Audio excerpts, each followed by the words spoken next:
Hello दोस्तों, आज हम पढ़ने जा रहे हैं क्लासिफिकेशन ऑफ पावर एम्पलीफायर। जैसा कि ये जो हम पढ़ेंगे वो सारे के सारे हमारे सिलेबस में होगा, तो जो जो पॉइंट मैं बताऊंगा उसे पॉइंट को आप नोट कीजिएगा। तो हमारे सिलेबस में 4 तरीके के एम्पलीफायर हैं। वैसे तो एम्पलीफायर कई तरीक़ों के होते हैं, लेकिन हमारे जो सिलेबस में है वो 4 तरीके के हैं। Class A amplifier, class B amplifier, class C amplifier, class A B amplifier. और मैक्सिमम में 10 नंबर में क्वेश्चन पूछा जाता है। आपसे 2 एम्पलीफायर के बारे में पूछ लेगा, और ये लास्ट ईयर भी आया था। तो जैसा कि हम शुरू करते हैं, तो सबसे पहले यहाँ पे class amplifier, class B, class C, class A B. तो यहाँ पे क्लास एम्पलीफायर के बारे में लिखा है। क्लास एम्पलीफायर क्या होता है, ठीक है। तो मैं उससे पहले आपको कुछ बता देता हूँ कि जो कलेक्टर है, कलेक्टर क्या होता है। देखिए, जो ट्रांजिस्टर होता है ना, ट्रांजिस्टर के 3 टर्मिनल होते हैं, ठीक है। पहला होता है बेस, इमीटर, कलेक्टर। बेस और इमीटर इनपुट होता है, और जो कलेक्टर होता है ना वो आउटपुट होता है। तो जब भी आप कहीं कलेक्टर पढ़ो तो समझ लेना कलेक्टर का मतलब क्या, आउटपुट की बात की जा रही है। तो जो क्लास एम्पलीफायर होता है ना, इसमें इनपुट और आउटपुट दोनों सेम होता है। सेम फ्रीक्वेंसी में भी होता है, सेम फेस में भी होता है। ओके, तो ये दोनों सेम फेस में भी होता है और सेम होता है। आप सेम का मतलब अभी जब आप आगे डायग्राम देखिएगा तो समझिएगा सेम का मतलब क्या है, ठीक है। मैं ये नहीं कह रहा एम्पलीफायर नहीं करता, एम्पलीफायर करता है, लेकिन सेम होता है। यानी जो वेव शेप होता है ना वो सेम होता है, वेव शेप में कोई भी चेंजेस नहीं आते हैं। ओके, तो जो क्लास ए एम्पलीफायर है, जो इसका इनपुट होता है और जो आउटपुट होता है, बोथ आर सिमिलर। सिमिलर इसलिए मैंने कहा है क्योंकि एम्पलीफाई होकर निकलता है। सेम का मतलब होता है कि सामान्य है, सेम नहीं होता, सिमिलर होता है। यानी जो आपने इनपुट में दिया वही वैल्यू आपको एम्पलीफाई होकर आउटपुट में मिलेगी। एम्पलीफाई होकर मतलब क्या है कि वो बढ़ के मिलेगी। हम आगे डायग्राम में देखेंगे। ओके, तो अब आगे पढ़ते हैं, यहाँ से पढ़ लेते हैं। If the collector current, collector current का मतलब क्या, आउटपुट करंट की बात हो रही है, क्योंकि कलेक्टर क्या है, आउटपुट है। If the collector current flow at all time, और इसमें क्या लिखा है कि अगर आप देखिए सर्किट को यूज करो या ना करो, लेकिन आपको जो करंट है वो हमेशा यूज होगा। जैसे अगर आप इनपुट दो या ना दो, लेकिन अगर आपने उसे बैटरी से कनेक्ट कर रखा है तो आपके जो कलेक्टर है, कलेक्टर यानी ट्रांजिस्टर के जो कलेक्टर टर्मिनल है उससे करंट फ्लो होगा ही होगा। ये इसका डिसएडवांटेज है कि आप इसे ना यूज करो फिर भी आपका क्या है, जो पावर है वो सप्लाई हो रहा है सर्किट में से। ओके, और जो दूसरा है उसमें क्या लिख रखा है, क्लास बी एम्पलीफाई की बात कर रहे हैं।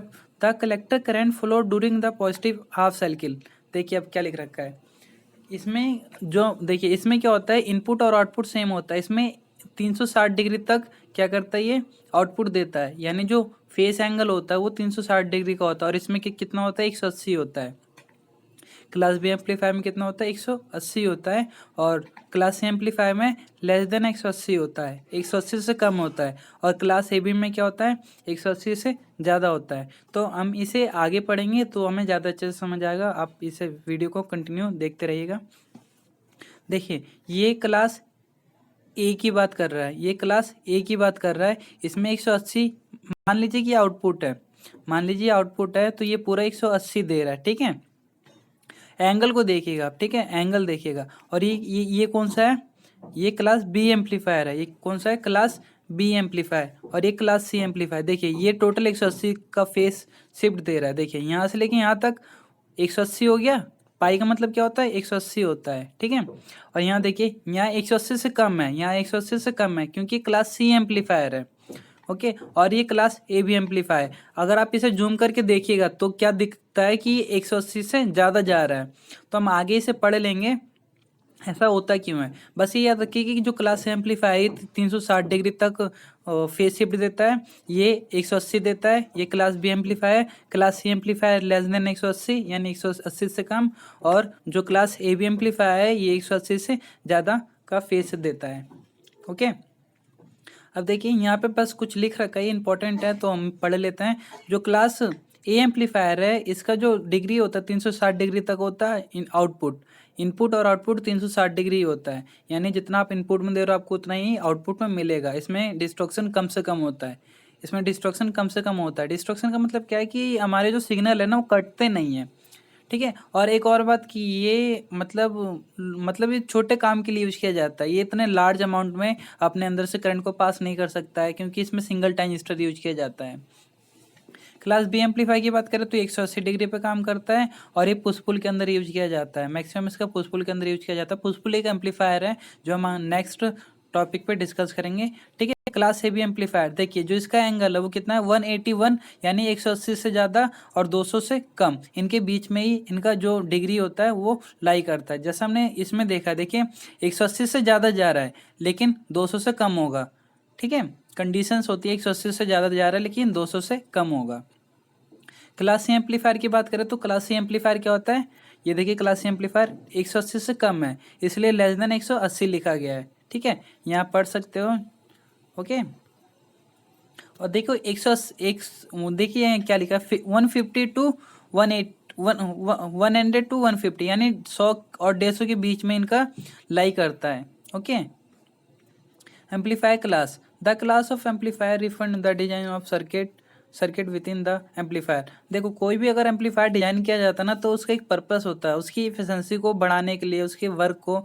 तो अभी हम देखते हैं फॉर ऑडियो एम्पलीफायर। अगर ऑडियो एम्पलीफायर देखिए, ऑडियो एम्पलीफायर क्या होता है जो आप अपने घर में नॉर्मली यूज करते हो, अपने फ़ोन से कनेक्ट करके और लाउड स्पीकर में साउंड को बजाते हो, तो उसे क्या कहते हैं, ऑडियो एम्पलीफायर कहते हैं। अब उसको उसी के फंक्शन के अकॉर्डिंग हम इसे पढ़ेंगे।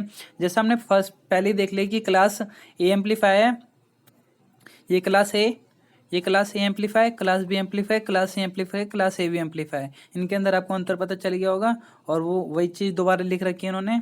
ठीक है, अब ये इंपॉर्टेंट है, इसे पढ़ लेते हैं। हमने क्या किया कि अगर हम सर्किट को यूज करें ना करें उस सर्किट में से करंट पास होता रहता है। ये डिसएडवांटेज है क्लास ए एम्पलीफायर की। कहने का मतलब अगर आप उसे यूज ना भी कर रहे हो ना फिर भी कलेक्टर करंट पास होता ही है। मतलब आप उस सर्किट को यूज करो ना करो उसके अंदर से करंट पास हो रहा है, इसका मतलब इलेक्ट्रिसिटी को कंज्यूम कर रहा है वो, ये इसका डिसएडवांटेज है। और ये सिंगल एंड में यूज किया जाता है। सिंगल एंड का मतलब क्या है, उसमें सिंगल ट्रांजिस्टर यूज किया जाता है। सिंगल एंड का एक सर्किट है जो एग्जाम में आता ही आता है, मैं भी आपको किसी वीडियो में उसे कर दूंगा, लेकिन बस ये याद रखिए सिंगल एंड एक सर्किट है जिसमें सिंगल ट्रांजिस्टर यूज किया जाता है और उसी के अंदर क्लास ए एम्पलीफायर का यूज किया जाता है। The most efficiency of all power amplifier design. और एक और बात, जो क्लास ए एम्पलीफायर है इसकी इफिशेंसी सबसे कम है। ठीक है, एवरेजिंग ओनली अराउंड 20%, इसकी जो इफिशेंसी सबसे कम है। ठीक है, अब आगे पढ़ लेते हैं। और लीनियर होता है, लीनियर का मतलब क्या है, जो आपने इनपुट में दिया वही आपको आउटपुट में मिल रहा है। ठीक है, और यहाँ लिख रखा है क्लास ए आउटपुट स्टेज। अगर आउटपुट की बात करें तो लीनियर एंड सिमिलर। लीनियर का मतलब क्या है कि जो आपने इनपुट में दिया वो आपको आउटपुट में मिल रहा है, इसलिए सिंपल लीनियर करंट एम्पलीफायर, यानी करंट को सिंपल तरीके से एम्पलीफाई कर रहा है। और एम्पलीफाई लीनियर का मतलब क्या है, जो आपने इनपुट में दिया वो आपको आउटपुट में मिल गया, तो उसे सिंपल कहा गया, सिंपल लीनियर। इसकी एफिशिएंसी सबसे कम होती है। ठीक है, only suitable for low power application. देखिए ये मैंने पहले कहा था आपको कि ये हाई वर्क नहीं कर सकता, तो ये लो पावर एप्लीकेशन के लिए एबिलिटी रखता है, सूटेबल है, ये ज़्यादा काम नहीं कर सकता है। और ये क्या करता है, हाई पावर रिक्वायरमेंट होती है इसकी, इसीलिए इसकी एफिशिएंसी कम होती है, क्योंकि इसकी जो पावर रिक्वायरमेंट होती है वो ज़्यादा होती है। ये आपके लिए बहुत ज़्यादा इंपॉर्टेंट है और इसे समझना भी आपके लिए बहुत ज़्यादा इंपॉर्टेंट है। अगर आप इसे समझोगे तभी एग्जाम में कर पाओगे, वो तो बेसिक था लेकिन ये मोस्ट इंपॉर्टेंट है। देखिए ये आपका इनपुट है, ये आपका इनपुट है, इनपुट दिखाई दे रहा है आपको। आप इनपुट कहीं से भी दे सकते हो, यहाँ से भी, यहाँ से भी। इन्होंने इनपुट यहाँ से दिया, आपको आउटपुट यहाँ से मिल रहा है। देखिए इसमें क्लास एम्पलीफायर की एक बात होती है, जो क्यू पॉइंट होता है, क्यू पॉइंट को ऑपरेटिंग पॉइंट भी कहते हैं, क्यू पॉइंट को ऑपरेटिंग पॉइंट भी कहते हैं। इसका मतलब क्या है कि जो हमने वोल्टेज सर्किट को अप्लाई किया ना वो वोल्टेज कांस्टेंट रहेगा, वो वेरी नहीं करेगा। यानी मान लीजिए हमने किसी सर्किट को 5 वोल्टेज दिया, 2 एम्पियर दिया, तो वो 5 वोल्टेज 2 एम्पियर ही रहेगा।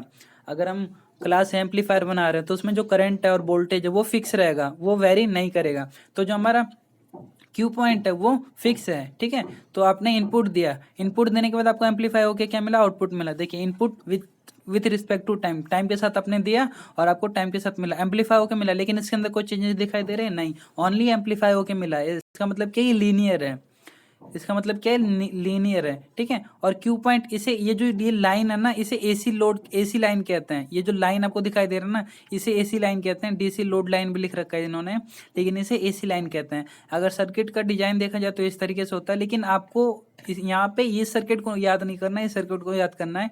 ये करंट को प्रेजेंट कर रहा है ऊपर वाली लाइन, और इधर वाली लाइन वोल्टेज को प्रेजेंट कर रही है। और जो क्यू पॉइंट है ना, इनका मिड पॉइंट होता है, यानी ये जो जितनी इसकी लेंथ है ना, उसका जो मिड पॉइंट है वो क्यू पॉइंट कहलाता है। ठीक है, क्लास एम्पलीफायर की अगर बात करें तो जो क्यू पॉइंट है वो मिड पे प्रेजेंट होता है। मिड पे मतलब यहाँ से और यहाँ का डिस्टेंस क्या होगा, इक्वल होगा। ओके, ये इनपुट सिग्नल है, ये आउटपुट सिग्नल है। और आपको यहाँ पता होगा ये क्या लिखा पड़ा है, ये टी मतलब टाइम, ओ मतलब है जीरो। ठीक है, जीरो से शुरू हुआ ये और टोटल पे जाके ख़त्म हुआ। ठीक है, इसमें इंपॉर्टेंट ये है कि क्यू पॉइंट फिक्स होता है, और क्यू पॉइंट कहाँ लाई करता है, जो हमारा एसी लोड होता है उसके मिड पॉइंट पे, यानी जो ये एसी लोड है इसके मिड पॉइंट पे हमारा क्यू पॉइंट लाई करता है। और हमारा इनपुट और आउटपुट सिमिलर होता है, बस एम्पलीफाई होकर हमें मिलता है। ओके, देखो क्या लिखा है, वाई द क्लास है सो इनएफिशिएंट। अब ये अच्छा क्यों नहीं होता है उसकी बात कर रहे हैं, मतलब उसमें कुछ कमी तो और किसी के अंदर होती है, तो उसकी बात कर लेते हैं। Single transistor can only conduit in one direction. देखो जो सिंगल ट्रांजिस्टर होता है, एक ट्रांजिस्टर की बात करता है, तो एक जो ट्रांजिस्टर होता है वो एक ही डायरेक्शन में काम कर सकता है। ठीक है, एक अकेला व्यक्ति एक ही काम कर सकता है, इसी तरीके से एक अकेला ट्रांजिस्टर एक ही काम कर सकता है। आगे देखते हैं, DC biasing current is need to cope with negative doing signal. यानी अब क्या कह रहा है कि जो डीसी बायसिंग करंट होता है, बायसिंग करंट क्या होता है, जो ट्रांजिस्टर के साथ जो सर्किट हम जोड़ते हैं, यहाँ देखिए आप, मैं आपको पहले दिखा देता हूँ। यहाँ देखिए ये जो सर्किट है ये बायसिंग कहलाता है, ये ट्रांजिस्टर जोड़ना, ये ग्राउंड करना, ये बायसिंग कहलाता है। ओके, तो जो ये बायसिंग है ना, इसकी जो एबिलिटी है वो नहीं, मतलब वो इतना कैपेबल नहीं है कि वो सारा काम कर सके, क्योंकि सिंगल ट्रांजिस्टर लगा पड़ा है। ठीक है, 75% और more of the supply power is dissipate. देखिए जो पावर डिसिपेट करता है वो 75% करता है बाय डीसी। अगर आप इसे पावर दोगे तो कितना ले लेगा, 75%। मतलब अगर आप इसे यूज करो या ना करो, ये पावर कंज्यूम करेगा ही करेगा, इसलिए ये इसके जो इफिशिएंसी वो कम है। ओके, और सोल्यूशन क्या है, इलिमिनेट द बायसिंग करंट। अगर हम इलिमिनेट का मतलब होता है अगर हम बायसिंग करंट को बचा सके, मतलब किसी तरीके से, तो हम इसे कर सकते हैं, पॉसिबल कर सकते हैं, लेकिन अब इतना पॉसिबल आसान तो है नहीं। ठीक है, अब आगे पढ़ लेते हैं। Class amplifier have very low destruction. देखो इसमें लो डिस्ट्रक्शन होता है, क्योंकि क्या करता है, लो सिग्नल के साथ काम कर रहा होता है, तो इसमें डिस्ट्रक्शन कम से कम होता है। They are very inefficient and are rarely use for high power designs. अगर कभी ये बहुत कम यूज होता है, जब बड़े बड़े पावर सर्किट डिजाइन किए जाते हैं तो उनके अंदर ये बहुत ही कम यूज होता है। रेयर कंडीशन का मतलब क्या है, कभी कभी किसी कारण इसका यूज किया जाता है।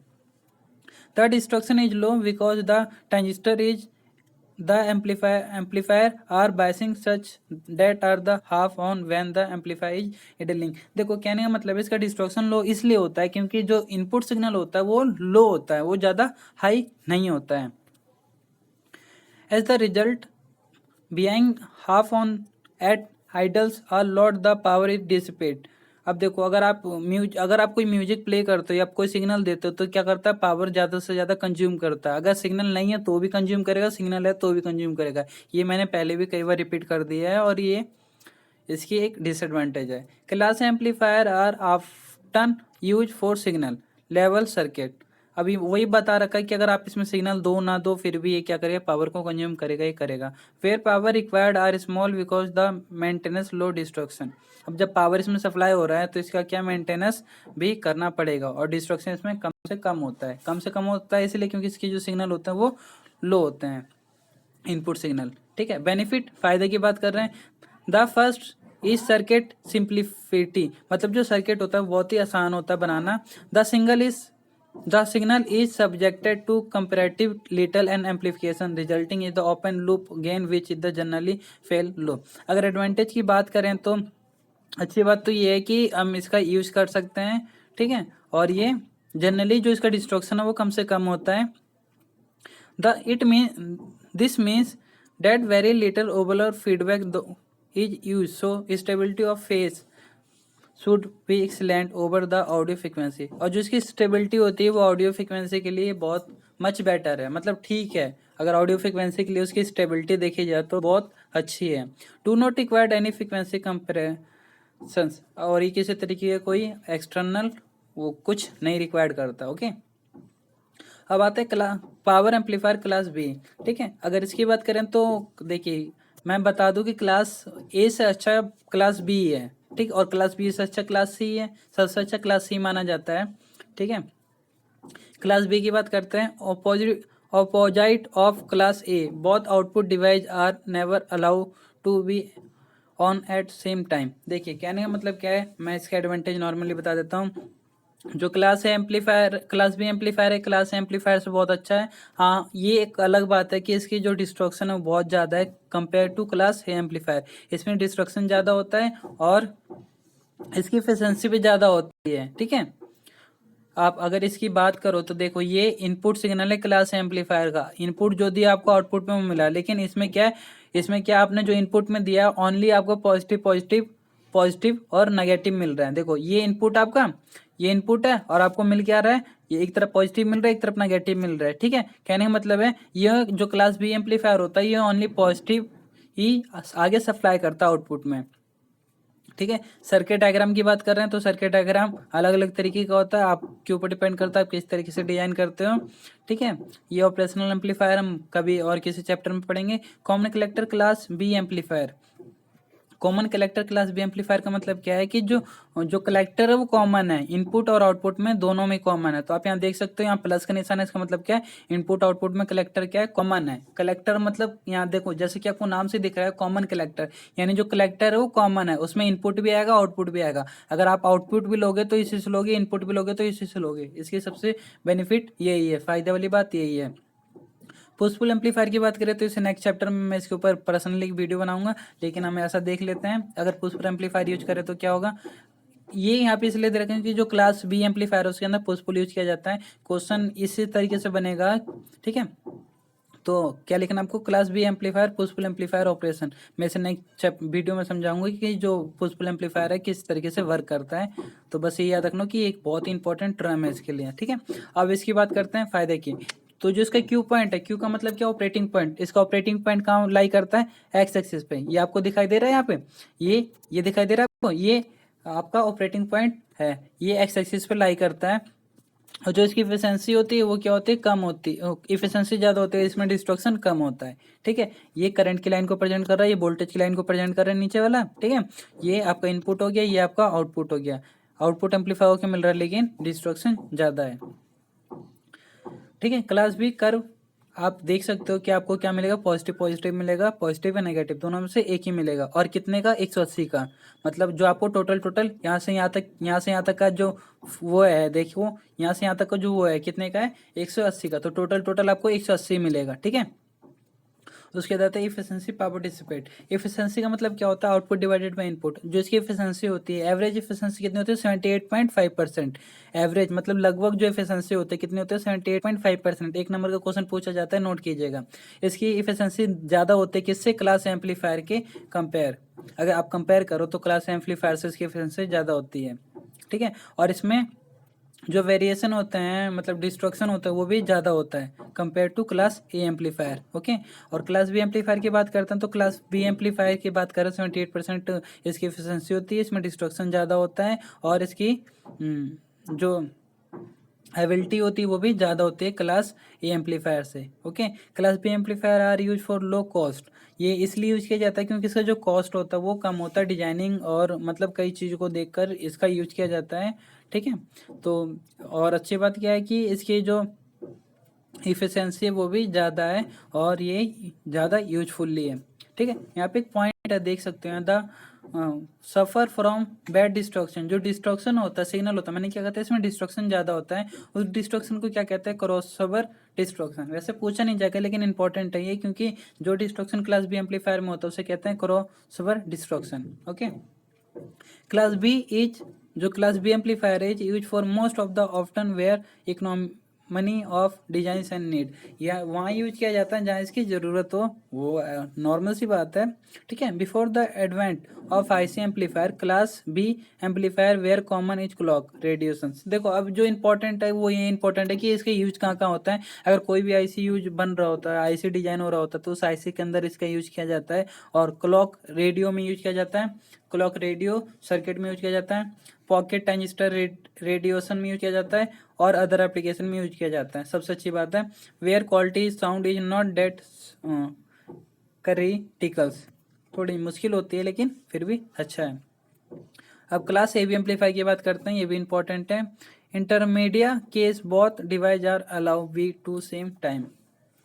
आपको बेसिक पता होना चाहिए इसमें होता क्या है। जो क्लास B एम्पलीफायर है, जो इसका फेस शिफ्ट होता है, फेस होता है वो कितना होता है, मोर देन 180 होता है, और जो इसकी एफिशिएंसी होती है कम होती है, ठीक है, अराउंडिंग 50% यहाँ लिख रखा है, ठीक है, लगभग इतनी ही होती है। और ये इसकी जो इफिशिएंसी होती है वो लेस देन होती है class B amplifier, class A amplifier और क्लास C एम्पलीफायर, ठीक है।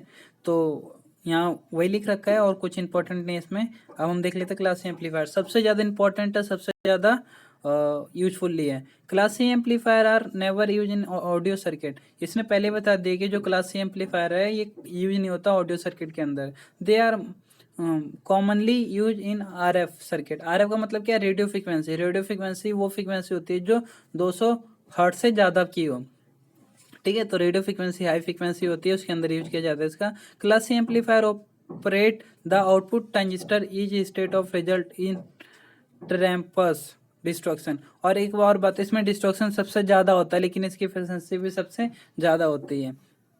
ये ऑपरेशनल एम्पलीफायर का सर्किट है जो कि अभी हमारे में नहीं आने वाला है, basic classification of C operational, ठीक है। आप इसकी बात करते हैं, ये सर्किट इंपॉर्टेंट है। आपको ये सर्किट याद हो या ना हो लेकिन ये सर्किट जरूर याद होना चाहिए, ठीक है। ये वाला सर्किट आपको जरूर याद होना चाहिए, इसी को सर्किट को आपको एग्जाम में ड्रॉ करके आना है। तो देख सकते हो आपकी एक आपके पास दो लाइन है, एक एक्स एक्सिस एक वाई एक्सिस। तो जो आपका क्यू पॉइंट लाई करता है वो कहाँ लाई करता है, एक्स एक्सिस के नीचे लाई करता है। जो क्यू पॉइंट है वो कहाँ लाई करता है, एक्स एक्सिस के नीचे लाइन करता है, ठीक है। ये आपका इनपुट हो गया, ये आपका आउटपुट हो गया, ठीक है। लोड लाइन ऑपरेशन, ठीक है, समझ आ गया। और इसमें डिस्ट्रक्शन बहुत ज़्यादा होता है, इसमें डिस्ट्रक्शन बहुत ज़्यादा होता है, जैसे कि आप इस फिगर में देख सकते हो, डिस्ट्रक्शन बहुत ज़्यादा होता है इसमें, लेकिन इसकी एफिशिएंसी भी बहुत ज़्यादा होती है। Class C operation, transistor conduit for less than half and cycle of input signal. इसका मतलब क्या है कि जो आपका इनपुट है वो आधे साइकिल से भी कम है, ओके। और जो इसकी एफिशिएंसी वो कितनी 78.5 से भी ज़्यादा है, यानी क्लास B एम्पलीफायर से भी इसकी एफिशिएंसी ज़्यादा है कंपेयर करो तो।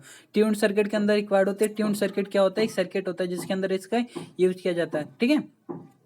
और रेडियो फ्रिक्वेंसी के लिए इसका यूज किया जाता है। देखो इसके जो हमें क्या किसी भी सर्किट के बारे में क्या पता होना चाहिए, उसके फायदा नुकसान, एडवांटेज डिसएडवांटेज यूजेस, ठीक है। तो इनके यूजेस याद रखिए, कहाँ यूज होता है, एफिशिएंसी क्या है, फायदे की बात हो रही है तो 78.5% से ज़्यादा होता है, रेडियो फ्रिक्वेंसी के अंदर यूज किया जाता है और ट्यून्ड सर्किट के अंदर यूज किया जाता है, ओके। तो आज के लिए बस इतना ही। अगर आपको ये वीडियो